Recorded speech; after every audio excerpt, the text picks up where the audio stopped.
Assalamualaikum warahmatullahi wabarakatuh.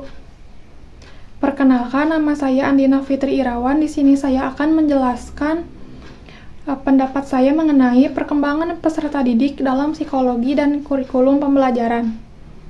Yang pertama, pendapat.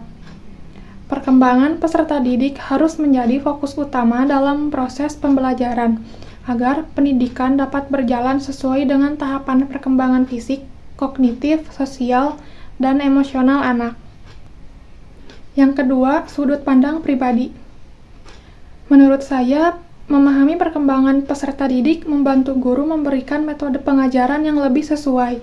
Jika guru memahami tahapan perkembangan anak, maka materi yang disampaikan akan lebih mudah dipahami, dan anak akan merasa lebih nyaman serta termotivasi untuk belajar.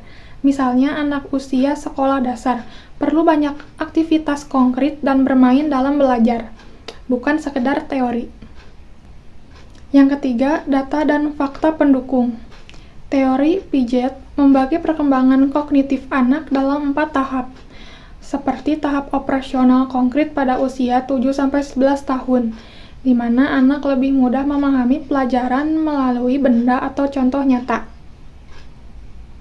Menurut penelitian yang dilakukan oleh UNICEF, anak yang belajar dengan metode sesuai tahapan perkembangan mereka menunjukkan peningkatan pemahaman hingga 30% dibanding anak yang dipaksa belajar di luar kapasitasnya.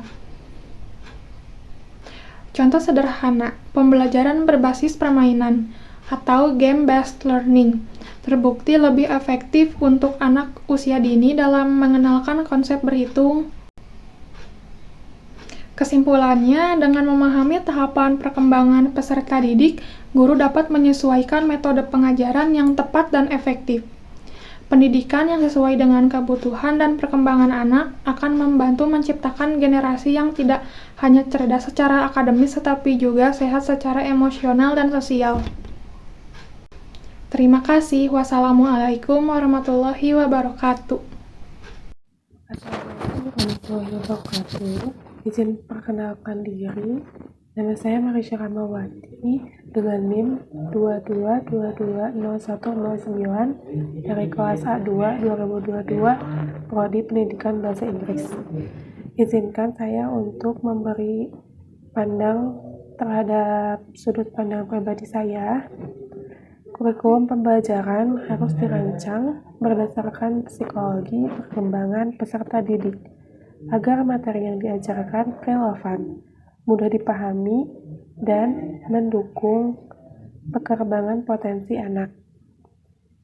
Data atau fakta yang didukung ini adanya dari teori oleh Vygotsky menyatakan bahwa anak dapat mencapai potensi terbaiknya jika mendapatkan bimbingan sesuai zona of proximal development atau ZPD ini, Zone of Proximal Development. Penelitian Kementerian Pendidikan dan Kebudayaan penerapan kurikulum berbasis perkembangan meningkatkan keterlibatan siswa hingga 25% anak. Contohnya, pembelajaran berbasis project atau pendekatan project-based learning.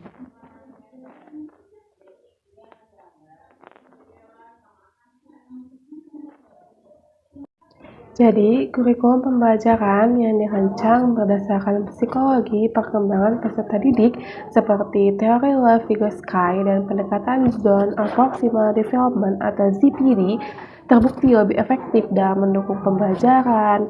Pendekatan ini memastikan materi yang diajarkan relevan dengan tahap perkembangan anak, mudah dipahami, dan mampu mengoptimalkan potensi mereka.